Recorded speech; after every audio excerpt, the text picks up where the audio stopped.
Dati tawag ako, hello po, Lalamove, andito na ako. Ano po order nyo? Paano ngayon yan? Joyride ka na. Ano yung masasabi mo? Ngayon, dati kasi Lalamove driver ako. Tapos meron ako na naipon pera kasi wala ako dati professional license eh. Kaya naipon ako pera. Tapos kanina, nagawa ko yung license ko dito sa Quezon City.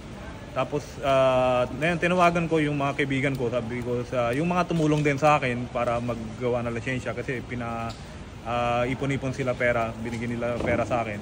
Tapos tinawagan ko, sabi ko okay na, ginawa ko na license ko. Sabi niya, oh ginawa mo na, punta ka dito sa Joyride. Sabi ko ay ano baka hindi pwede kasi baka kulang yung requirement. Sabi niya hindi, punta ka muna dito, try natin. Mali mo, wala naman masama, wala naman bayad gano'n, punta dito eh.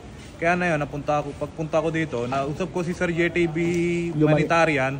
Sabi ni Sir, o sige basta bigyan nyo yung ganto-ganto requirement kung ano naman kailangan. So okay na, nag-apply na ako na yun.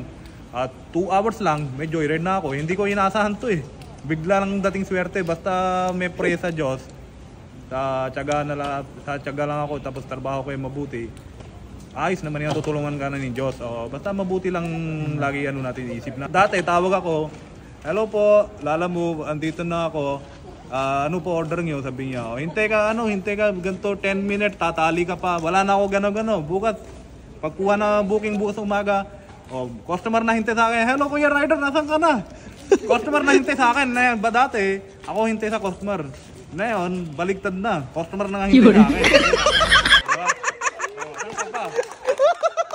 Ayos.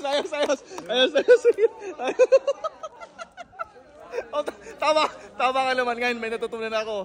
Dati, kung delivery ka ng parcel, so ikaw yung maghahantay. Ngayon, joyride na siya, customer na maghahantay sa kanya.